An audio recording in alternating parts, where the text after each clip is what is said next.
اگر رشتہ داروں نے چھوڑ دیا تو کیا ہوا؟ اگر رشتہ نہیں ہو رہا تو کیا ہوا؟ اگر کاروباری لوگ جو ہیں انہوں نے آپ کو دھتکار دیا اور سائڈ پہ کر دیا تو کیا ہوا؟ اگر آپ اللہ والے بن جائیں تو اللہ اپنے بندوں کا امتحان تو لیتا ہے مگر اسے کبھی ضائع نہیں کرتا۔ اللہ اکبر۔ میرے بھائیوں بہنوں، پاکستان کے لوگوں، انڈیا، بنگلہ دیش، جہاں سے بھی لوگ دیکھ رہے ہیں، اللہ کا نام لے کے نہ کبھی کسی کو دھوکہ نہ دو۔ ہم کیوں بات پریشان ہوتے ہیں؟ کیا کمی ہے ہماری زندگی میں؟ شاید توکل کی کمی ہے، قرآن پڑھنے کی کمی ہے، عبادات کی کمی ہے، حلال اور حرام کی پرواہ کرنے کی کمی ہے۔ خدا کی قسم مسلمانوں میں خوش ہو جانا چاہیے۔ وہ کسی چیز کا محتاج نہیں ہے، نہ وہ اسباب کا محتاج ہے، نہ وہ لوگوں کا محتاج ہے، نہ وہ ٹائم اینڈ سپیس کا محتاج ہے، نہ وہ لاز آف فزکس کا محتاج ہے۔ ہر چیز اس کی محتاج ہے، وہ کسی چیز کا محتاج نہیں ہے۔ So great news to all the Muslims. اگر ڈاکٹرز نے جواب دے دیا تو کیا ہوا؟ وہ قادر ہے، قدیر ہے، مقتدر ہے۔ اگر رشتہ داروں نے چھوڑ دیا تو کیا ہوا؟ اگر رشتہ نہیں ہو رہا تو کیا ہوا؟ اگر کاروباری لوگ جو ہیں انہوں نے آپ کو دھتکار دیا اور سائڈ پہ کر دیا تو کیا ہوا؟ His doors are still open. وہ مسبب الاسباب ہے۔ اللہ رب العالمین وہی ہیں جو یوسف کے دور میں تھے، جو ابراہیم کے دور میں تھے، جو موسیٰ کے دور میں تھے، جو عیسیٰ علیہ السلام کے دور میں تھے۔ اللہ رب العالمین وہی ہیں اور وہ ہر چیز کو بدل سکتے ہیں، وہ ہر بند دروازہ کھول سکتے ہیں۔ مقتدر کا مطلب تو سبحان اللہ یہ ہوتا ہے کہ اس میں نا قدیر کی بھی بلاغت ہے، یعنی جو ہر چیز پر مکمل قدرت رکھتا ہے۔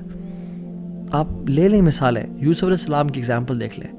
ایک بچہ جو کہ بالکل اپنے انفینٹ سے نکل رہا تھا، اس کو کنویں میں پھینک دیا گیا، وہاں سے اس کو قافلے نے پرچیز کیا اور بالکل for pennies he was sold, اور عورت نے حملہ کیا ان پہ، گناہ کرنا چاہا، جیل میں ڈال دیا گیا ان کو، ٹھیک ہے۔ وہ شخص جو کنویں میں پھینکا گیا، جو جیل میں ڈالا گیا، جو اتنا بے بس کہ نہ باپ نہ ماں نہ بھائی، بالکل مصر میں ان نون اسٹرینجر، اور وہ جیل میں بھی ہو، نو کانٹیکٹس، نو پی آر، کیا بنے گا اس کا؟ القدیر نے، المقتدر نے اس کو وہاں سے اٹھا کے ایجپٹ کے تخت پہ بٹھا دیا۔ اللہ ہر چیز پر قادر ہے۔ ابراہیم علیہ السلام، باپ بھی چھوڑ گیا، باپ نے کہا تجھے میں رجم کر کے مار دوں گا، ہر کوئی ساتھ چھوڑ گیا، حتیٰ کہ سب جمع ہو گئے ان کے خلاف اور ان کو برہنہ کر کے کیٹاپلٹ میں ڈال دیا، اور وہاں سے جب آگ میں ڈالنے لگے تو کیا پڑھا ابراہیم نے؟ حسبی اللہ و نعم الوکیل، مجھے اللہ کافی ہے۔ اور کیا ہی وہ نعم الوکیل، کیا بہترین دوست ہے، کیا بہترین کارساز ہے وہ۔ اور اللہ تعالیٰ نے وہ کس طرح کا قادر ہے، وہ کس طرح قدیر اور مقتدر ہے کہ اس نے ہواؤں کی ڈائریکشن کو نہیں پھیرا، نہ ہی اس نے سمندروں کے رخ کو بدلا، نہ ہی اس نے کوئی پرندے بھیجے جو کہ اس پانی کو، اس آگ کو ٹھنڈا کر دیں پانی پھینک کے، نہیں، بلکہ ڈائریکٹ اس آگ کو کہا جس کی صفت ہے جلانا، قُلْنَا يَا نَارُ كُونِي بَرْدًا وَسَلَامٌ عَلَىٰ إِبْرَاهِيمَ، ہم نے کہا اے نار، اے آگ، ٹھنڈی ہو جا اور سلامتی کا باعث بن جا ابراہیم کے لیے۔ اور جب ابراہیم اس آگ سے نکلے تو ان کا جو باپ تھا آزر، وہ دیکھ رہا تھا اور کہتا ہے نعم ربک یا ابراہیم، کیا رب ہے تیرا ابراہیم۔ یعنی ایک کافر کو ایک مشرک کو تو یقین آ گیا کہ کیا رب ہے ابراہیم کا۔ ہم نے 50-60 سال زندگی گزار لی لائف کے، کچھ نے مجھ جیسے تو 20-30 سال گزارے زندگی کے، ہمیں ابھی تک رب کی قدرت پہ یقین نہیں آیا، ہمیں ابھی تک آنیسٹلی اللہ تعالیٰ کے مکمل قادر ہونے پہ یقین نہیں آیا۔ تیسرے پارے میں ایک شخص کا ذکر آتا ہے قرآن میں کہ ایک شخص گزر رہا تھا اور ایک قریہ سے، ایک بستی سے گزرا، ویلیج تھا، اور وہ بالکل یعنی آپ سمجھ لیں رونز تھا، وہ بالکل کھنڈرات بن چکا تھا۔ تو ان کے ذہن میں ایسی خیال آیا، who will raise them up؟ کون کھڑا کرے گا انہیں دوبارہ؟ ابن کثیر اور باقی لکھتے ہیں کہ وہ عزیر علیہ السلام تھے۔ خیر نیورتھلیس اللہ تعالیٰ نے ان کو موت دے دی، اور موت دینے کے بعد جب اٹھایا تو کہا کہ کتنا عرصہ تم پڑے رہے ہو اس جگہ پہ؟ تو کہا کہ دن کا کچھ حصہ۔ اللہ تعالیٰ نے کہا کہ تم 100 سال مردہ رہے ہو یہاں پہ، اور ان کا جو حمار تھا، جو گدھا تھا، وہ پیرش ہو گیا، اس کو یعنی کھا کے کیڑے مکوڑے، مٹی نے اس کو ڈیکمپوز کر دیا، لیکن جو ان کا کھانا تھا، اللہ اکبر، کیسا قادر ہے اللہ تعالیٰ. فانظر الی طعامک وشرابک لم یتسنہ، اپنے کھانے کو دیکھو اور اپنے پینے کو دیکھو، اس کو کسی نے چھوا بھی نہیں ہے. اور جو حمار تھا، جو گدھا تھا ان کا، وہ بالکل پیرش کر گیا اور ڈیکمپوز ہو گیا. اور عزیر علیہ السلام کے نظروں کے سامنے اللہ نے اس کو دوبارہ کھڑا کر دیا. کیا کہتے ہیں سب دیکھ کے، اللہ کی قدرت کے مناظر دیکھ کے، جب اللہ کی کامل قدرت دیکھی اور اتھارٹی اوور تھنگس دیکھی، تو کیا کہا؟ قلنا اعلم ان اللہ علی کل شیء قدیر. قال اعلم ان اللہ علی کل شیء قدیر، میں جان گیا ہوں کہ اللہ تعالیٰ ہر چیز پر قادر ہے. واللہ العظیم میرے بھائیو اور بہنوں، اس سینٹنس میں نا بڑا مزہ ہے، بڑی لذت ہے، بڑا نشہ ہے. اگر انسان جان لینا کہ میرا رب ہر چیز پر قادر ہے، تو خدا کی قسم ہماری پریشانیاں، ٹینشنز، انزائٹی سب ختم ہو جائے گی. تو آپ نے گھبرانا نہیں ہے انشاءاللہ، ٹھیک ہے. اگر ایک چیز زندگی میں آپ کی ہے جو اس لیسن کا جو ہے نا، آج کے سبق کا جو، آج کے جو اس پوڈ کاسٹ شو کہہ لیں اس کو آپ، اس کا جو کرکس ہے وہ یہ ہے: اگر آپ اللہ والے بن جائیں تو اللہ اپنے بندوں کا امتحان تو لیتا ہے مگر اسے کبھی ضائع نہیں کرتا. اللہ اکبر. اس کو لکھ لیں اپنے ذہن پہ اور ساری زندگی اس کو پکڑ کے رکھیں. اگر آپ اللہ والے بن جائیں تو اللہ سبحانہ و تعالیٰ اپنے بندوں کا امتحان تو لیتا ہے کہ میرا بندہ سچا ہے یا نہیں، میرا ہے یا نہیں، لیکن خدا کی قسم کبھی ضائع نہیں کرتا. شرط یہ ہے کہ آپ اللہ والے بن جائیں اور نیت صاف ہونی چاہیے. تو میں آپ سے نا آج 3 بیسک پرنسپلز کی بات کروں گا کہ آپ نے اپنی لائف میں کرنا کیا ہے. پہلی چیز، نیت صاف کرنی ہے. اگر آپ اللہ والے بن جائیں اور اپنی نیت آپ صاف کر لیں، اللہ تعالیٰ آپ کو کبھی ضائع نہیں کرے گا. اور یہاں پہ آئی پاز، میرے بھائیوں بہنوں، پاکستان کے لوگوں، انڈیا، بنگلہ دیش، جہاں سے بھی لوگ دیکھ رہے ہیں، اللہ کا نام لے کے نہ کبھی کسی کو دھوکہ نہ دو. ویسے بھی دھوکہ کسی کو نہیں دینا چاہیے، لیکن اسپیشلی اللہ کی قسم کھا کے یا اللہ کا نام لے کے کسی کو دھوکہ نہ دو. یاد رکھیں، جو اللہ کا نام لے کے سچ بولتا ہے نا، اللہ تعالیٰ اس کی غیبی خزانوں سے مدد کرتا ہے. اور جو اللہ کا نام لے کے دھوکہ دیتا ہے لوگوں کو، اللہ اس کو تباہ و برباد کر دیتا ہے. ہم کیوں بات پریشان ہوتے ہیں؟ کیا کمی ہے ہماری زندگی میں؟ شاید توکل کی کمی ہے، قرآن پڑھنے کی کمی ہے، عبادات کی کمی ہے، حلال اور حرام کی پرواہ کرنے کی کمی ہے، نظروں کی حفاظت کرنے کی کمی ہے. ہماری زندگی میں کچھ کمی ہے جس کی وجہ سے ہم اللہ تعالیٰ کے اس اللہ تعالیٰ کے ناموں کی وجہ سے ہم we are not living to our fullest. اللہ تعالیٰ کے نام جو مسلمان جانتا ہو کہ میرا رب میں یہ کوالٹیز ہیں، اور یہ تو صرف 3 ہیں اور ہزاروں ہیں اس کے علاوہ، وہ کیسے بات پریشان ہو سکتا ہے؟ وہ کیسے انزائٹیز اور پریشانی سے گزر سکتا ہے؟ اس کو پتہ ہے کہ میرا رب ہر چیز پر قادر ہے. قل هو القادر على ان يبعث عليكم عذابا من فوقكم، وہ قادر ہے کہ اس بات پہ کہ تم پہ عذاب لے آئے.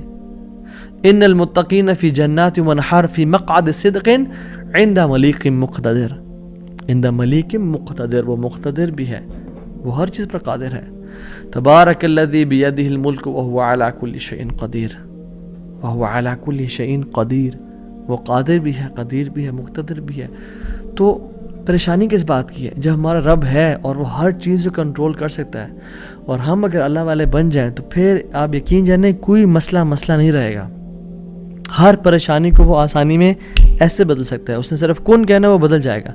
صرف ہماری نیت صاف ہونی چاہیے، نمبر 1. اور number 2، second principle to live a wonderful life and to live a happy life is, جو بھی نیکی کریں اس کی اجر کی امید صرف اللہ سے رکھیں. پھر دیکھیں اللہ کی قدرت کے مناظر کیسے دکھاتا ہے آپ کو. پہلی پرنسپل کیا تھا؟ اپنی نیت کو ہمیشہ صاف رکھیں، اللہ تعالیٰ کے لیے کام کرنا، جھوٹ نہیں بولنا، دھوکہ نہیں دینا، فریب نہیں کرنا. ہم نے اللہ کے لیے اپنے ہر کام کو کرنا ہے، اللہ کی رضا کے لیے کرنا ہے. دوسری چیز، نیکی کے اجر کی امید صرف اللہ سے رکھنی ہے ہم نے. اور پھر دیکھیں اللہ تعالیٰ کیسے آپ کے دروازے کھول دیتا ہے. اللہ تعالیٰ ہر چیز پر قادر ہے، اس کے لیے کچھ مشکل نہیں ہے میرے بھائی اور میری بہنوں. آپ کی لائف میں پریشانیاں ہیں، مشکلات ہیں، زندگی تنگ ہے، آپ اللہ کو اس کے ناموں سے پکاریں، آپ اپنی نیت ٹھیک کریں، آپ اپنے اجر کا سوال لوگوں سے نہ کریں، صرف اللہ سے امید رکھیں، پھر دیکھیں آپ کی زندگی کس طرح سے آسان ہوتی ہے۔ یہ پھر قاضی بن گئے، قاضی ابو بکر بن عبد الباقی رحمہ اللہ، and he became a very famous person in the history.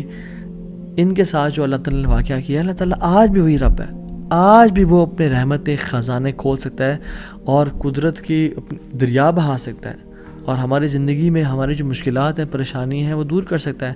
بس ہم نے کرنا کیا ہے، ہم نے گناہوں سے بچنا ہے، ہم نے نیت صاف کرنی ہے، ہم نے حرام سے بچنا ہے۔ میں آپ کو مثال دوں، تیسرا جو پرنسپل ہے وہ یہ ہے کہ حرام نکلنے سے بچیں۔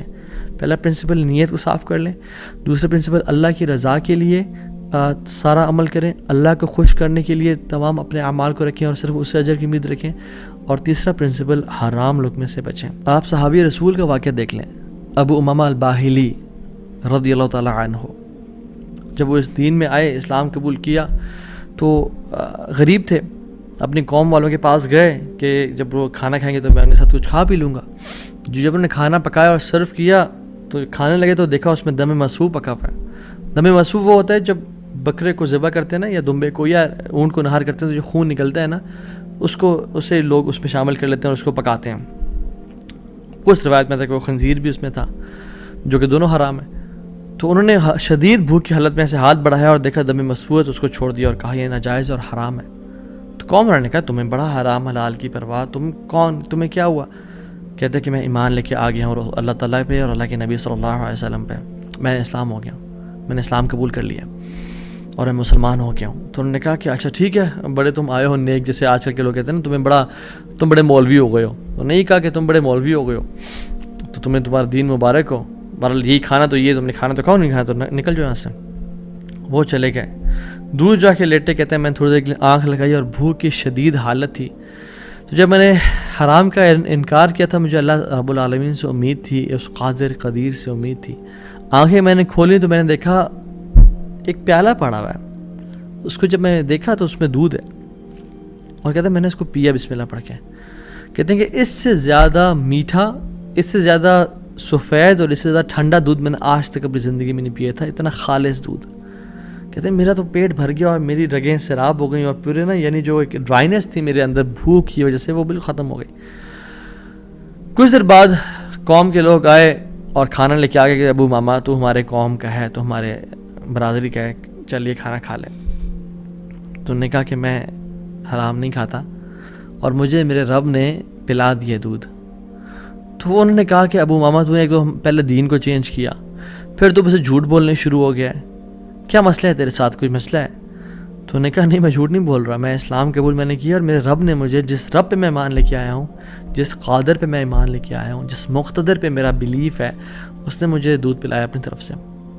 وہ کہتے ہیں کہ تم جھوٹ بول رہے ہو۔ تو خیر ان میں سے جو ایک شخص تھا وہ آگے بڑھا اور ان کی شرٹ کو اوپر کیا اور ان کے اسٹمک کو دیکھا کہ کیا یہ فل ایمٹی ہے یا اس میں کچھ ہے۔ تو نہیں، وہ شاک ٹو ریئلائز کہ اٹ واز فل، اور جب ان کی انگلیوں کو دیکھا تو اس میں ان کا ہوگا ٹیکنیک کوئی بھوک کو نوٹس کرنے کے لیے، تو کہ دیکھا انگلیاں فریش تھیں، تر و تازہ تھیں۔ وہ بڑے حیران ہو گئے اور انہوں نے کہا کہ یہ تو نے کیا کیا، یہ کیسے ہوا؟ تو انہوں نے کہا کہ جس رب پہ میں مان لے کے آیا ہوں نا، اور میں نے حرام کے لقمے کا انکار کیا ہے، اس رب نے مجھے دودھ پلایا ہے۔ اور ابو امامہ الباہلی رضی اللہ عنہ کی یہ کیفیت کو دیکھ کے ان کا سارا قبیلہ انہوں نے اسلام قبول کر لیا۔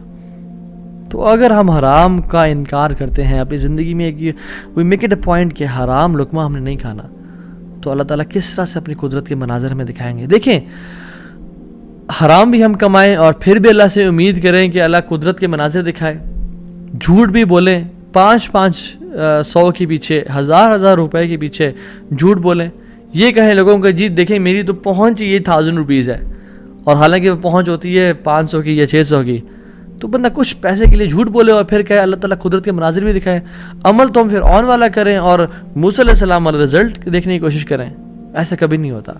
ہمیں اگر اللہ تعالیٰ کی قدرت کے مناظر اپنی زندگی میں دیکھنے ہیں نا، اور ہم چاہتے ہیں کہ اللہ تعالیٰ ڈائریکٹ انٹرفیئر کریں اور ہماری زندگی کو آسان کریں، تو ہم نے حرام لقمے سے دور رہنا ہے۔ کہہ دیں لوگوں کو کہ نہیں کریں گے ہم بینک کی جاب، نہیں کھائیں گے ہم سود، نہیں بولیں گے ہم جھوٹ، ہاں بھوکے مر جائیں گے لیکن ہم گناہ نہیں کریں گے، ہم جھوٹ، ہم حرام لقمہ نہیں کھائیں گے، 8000 پہ گزارا کر لیں گے، 15-20 ہزار پہ گزارا کر لیں گے، جتنی تنخواہ ہے اس پہ گزارا کرنا سیکھیں، لیکن حرام نہیں کھائیں گے، اور پھر دیکھیں اللہ تعالیٰ کس طرح سے آپ کے رزق میں، آپ کے گھر میں، آپ کے اہل و عیال میں، آپ کی زندگی میں برکتیں لے کے آتا ہے اور مشکل سے آپ کو نکالتا ہے۔